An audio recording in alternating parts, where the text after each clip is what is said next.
그 네이마리님은 지금 이제 부동산 투자를 시작하려는 저 같은 이제 불인이 네. 투자자들에게 해주고 싶은 조언이 있으신가요? 제가 그 몇 가지 좀 조언을 드리자면요. 일단 첫 번째로는 이 전문가에 의해서 이렇게 시장을 단전짓지 말라라고 얘기를 해요.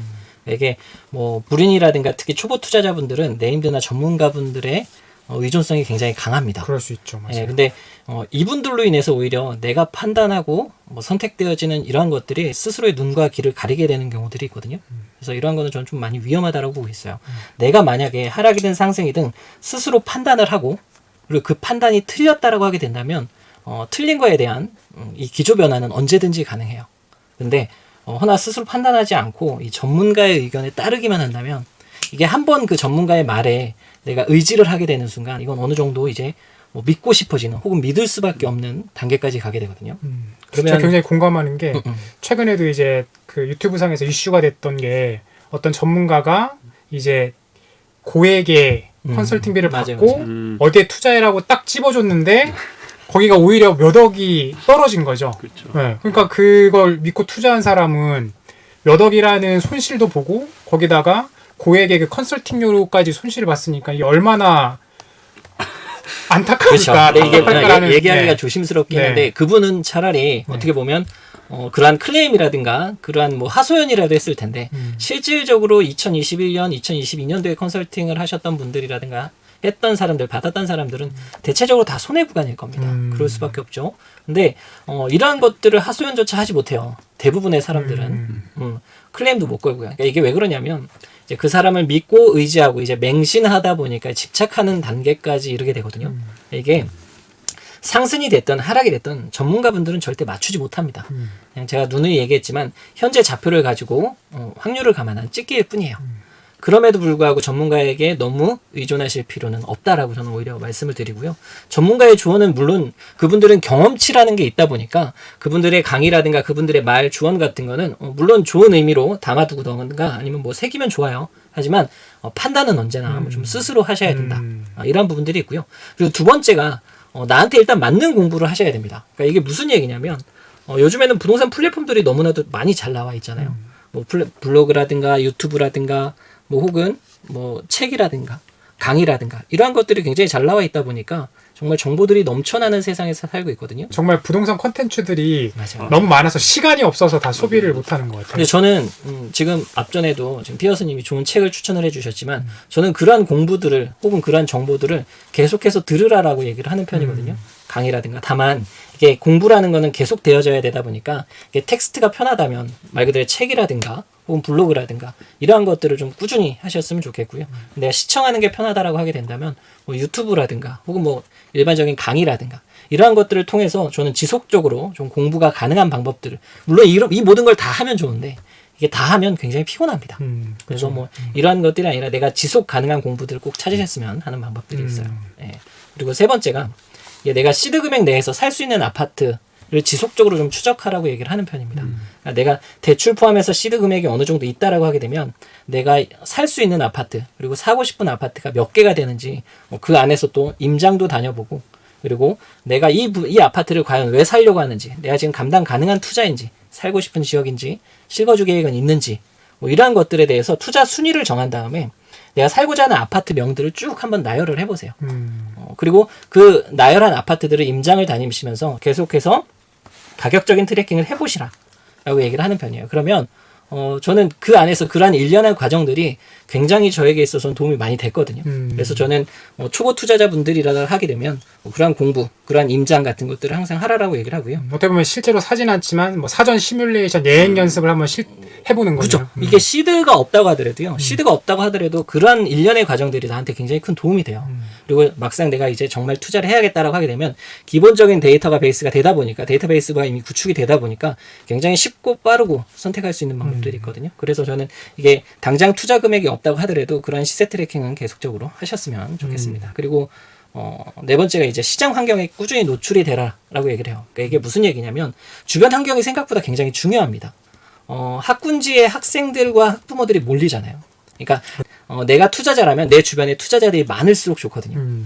내 주변에 누가 있느냐에 따라서 정말 쉽게 물들다 보니까 이왕지사 내 주변 사람들을 하락론자, 부동산 시장 자체를 굉장히 회의적으로 보는 사람들이 아니라 정말로 공부하고 투자하시는 분들 위주로 내 주변이 몰려 있다면 이게 알아서 공부가 되고 서로에 대한 정보 공유라든가 이러한 것들 때문에 굉장히 도움이 되는 사례들이 많이 있습니다. 내 수준이 내가 만나는 사람들의 수준의 평균이라고 하더라고요. 그런 얘기도 많이 네. 했었죠. 뭐 5명, 내 주변에 네, 5명이 맞아요. 나를 뭐 평균화한다, 뭐 나를 대표한다 이렇게 얘기를 했듯이 정말 제 주변에 막 하락론자만 있고 부동산 그거 왜 해? 막 이런 사람들이 있는 것보다 정말 내 주변에 부동산 공부를 많이 하는 사람들이 많으면 많을수록 저한테도 이런 제공되는 정보라든가 혹은 공유되는 정보들이 굉장히 값진 정보들이 많이 있어요. 그리고 이미 주택을 매수하셨거나 뭐 매도하셨다고 해가지고 부동산 시장에 관심을 끄는 분들이 굉장히 많아요.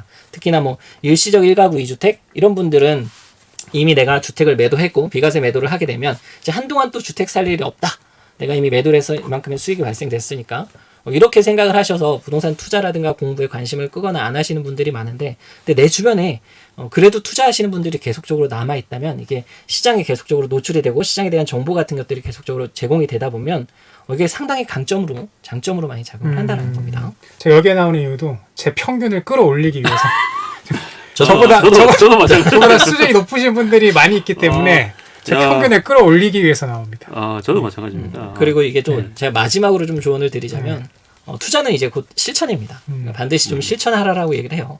그러니까 누군가는 하락장에서도 그러니까 2021년, 2022년도에서 우리가 다주택자분들 굉장히 힘들었거든요. 저도 뭐 죽다 살아났으니까요. 피어스님도 굉장히 힘들었다고 했잖아요. 그러니까 이게 근데 이런 건 있어요. 하락장이기 때문에 누군가는 다 손 놓고 지켜보면 보지만 그 안에서도 저희 수강생분들 2022년 초에 2021년 말에 내 집 마련하신 분들이 굉장히 많으세요. 이분들도 어떻게 보면 하락장임에도 불구하고 기회를 잡으려고 행동을 하신 분들이잖아요. 실천을 하신 분들. 이분들의 결과값이 지금 굉장히 좋게 나타나고 있거든요. 그러니까 누군가는 그러한 행동들, 야 지금 거래절벽인데 왜 사? 지금 같은 하락장에 산다고? 이렇게 평가절하하면서 어떻게 보면은 뭐 말 그대로 뭐 폄하하기도 하고 조롱하기도 하지만 실질적으로 보게 되면 안주한 사람들의 결과값은 없어요. 행동한 자들은 그 결과에 따라서 물론 이게 뭐 하락을 해서 안 좋은 결과를 얻을 수도 있겠지만 그 결과값에 따라서 내 인생값이 바뀌게 되거든요. 근데 정말 안주한 사람들은 아무런 변화도 일어나지 않는다라는 겁니다. 그렇다라는 얘기는 결국에는 성공한 사람들은 공통점은 실패를 두려워하지 않고 행동했다라는 거니까 저는 좀 반드시 이 투자를 공부에 그치지 않고 좀 실천을 했으면 좋겠습니다. 제가 그 얘기를 들으니까 딱 한 분이 떠오르는데요. 피어스님도 한 분 떠오르시지 않나요? 누굴 떠올라야 되나요? 저희 그 투자로운 생활의 저기 대표 리차. 부동산계의 우량아 저 리치아빠님이 지금 이 영상을 보고 계실 텐데 네이마리의 마지막 조언을 들으니까 딱 리치아빠님이 떠오르더라고요. 그분은 이제 그 말 그대로 이제 실천의 표본이죠. 네. 근데 실천의 내를 아이콘이죠. 거치지 않고 실천을 일단 하면. 지르고 나중에 생각하는. 근데 이러한 것들이 어떻게 보면, 그러니까 저희가 함부로 단정해서도 안 되고, 이러한 분들이 사실은 더 성공할 가능성이 높은 경우도 전 정말 되게 있어요. 대단하다고 생각을 하거든요. 일단은 실천이 무조건 이제 있어야 되는 건 맞는데 실천만 있으면은 또 이제 안 되는 것도 맞거든요. 사실 아까 뭐 일단 가격 트래킹을 하고 이런 것들 시뮬레이션을 하는 거죠. 임장 현지 가서 그리고 환경에 노출을 하고 계속 이제 해당 지식을 쌓는 것들이 병행이 이제 돼야 되고 그러한 것들이 이제 경험치하고 맞물렸을 때 이제 또 자기의 지식이나 이런 것들이 점프업하는 건 있거든요. 뷰가 상당히 높아집니다. 근데 그러한 어떻게 보면 이제 축적되는 지식에 이제 뭐 그러한 것이 없이 오로지 이제 실천만 하고 이제 실천을 하고 이제 대응하는 가운데서 경험치는 쌓여요. 근데 자기 앵커링된 이제 뭐 관점, 요인들을 보는 그런 견해 이런 것들이 없으면 이게 문제가 뭔가 하면 바람 앞에 우리가 왜 촛불 있지 않습니까? 그러니까 내 마음이 흔들리는 거예요. 근데 아시겠지만 일단 자기의 견해가 있고 어느 정도 경험치가 이제 둘러싸여져 있으면 이게 막 바람이 막 불고 이제 꺼질 것 같아도 나는 견지를 하고 있는 거죠. 이제 이런 것들이 좀 병행이 돼야 된다라고 저는 생각을 하고 아마 잘 아실 거고 그런 관점에서 맥락에서 얘기를 하셨을 것이라고 생각을 합니다. 그러면 그 네이마리님이 하신 조언 외에 혹시 피어스님이 추가적으로 좀 더 보태고 싶은 말씀이 있을까요? 저는 저도 사실은 초보 투자자지 않습니까? 제 초보 때 아까도 말씀드렸지만 저는 일단은 먼저 겪었어요. 나쁜 경험을 먼저 했고 그러고 나서 어떤 식으로 이거를 겪지 않기 위해서 어떤 식으로 해야 될지 이렇게 했지만 우리 집에 차 딱지가 붙는 경험은 안 하시는 게 좋지 않습니까? 근데 그러한 절박함이 없이 어떤 거를 할 수 있느냐라는 거잖아요. 그래서 너무나 부동산을 사고 뭐 하는 것들을 너무 뭐 그 헤비하게, 그러니까 내 인생에서 이걸 뭐 후달리면서 뭘 해야 되는 한 가지 이벤트다, 이렇게까지는 생각을 안 하시는 게 좋고요. 그리고 부동산이나 이런 것들에 대한 투자의 성향이 그렇게 나타난다면 저는, 그러니까 잃지 않는 투자는 항상 있거든요. 근데 잃지 않는 투자 문제가 뭔가 하면 1년, 2년 있어도 이게 안 올라. 뭐 그런 것들이 있습니다, 사실은. 아시다시피. 근데 수익형 상품이 대체적으로 그렇죠. 그렇죠. 네. 아시다시피. 근데 이게 답답할 수 있는데, 그게 답답하면 부동산 투자의 성향이 아닌 겁니다. 그러니까 그런 식의 투자를 먼저 경험치를 올리는 것들을 약간은 라이트하게 해서, 이게 나이가 적으면 적을수록 더 좋습니다. 더 다다익선처럼 나이가 젊으면 젊을수록 더 좋습니다. 그래서 그런 것들을 계속 갖고 가면서 한번 팔아도 보고, 왜냐하면 이런 게 아니면 우리가 타이밍을 알 수가 없어요. 저는 환율을 기점으로 타이밍을 보지만 그게 다른 거거든, 사실은. 근데 그러한 경험이나 자기의 내재된 앵커링된 지식이 없으면 이제 촛불 앞에, 바람 앞에 촛불이 되는 거죠. 그러면은 투자는 망하는 겁니다. 근데 그런 앵커링된 지식이 있고 샀다 팔았다를 조금 해보면, 이걸 매번 하라는 게 아니라 2년이나 뭐 이렇게 텀을 두고 지식을 쌓으면서 하다 보면 이제 바람 앞에 흔들리지 않는 자기 자신을 보실 수 있을 겁니다. 그러면은 투자가 재미있습니다.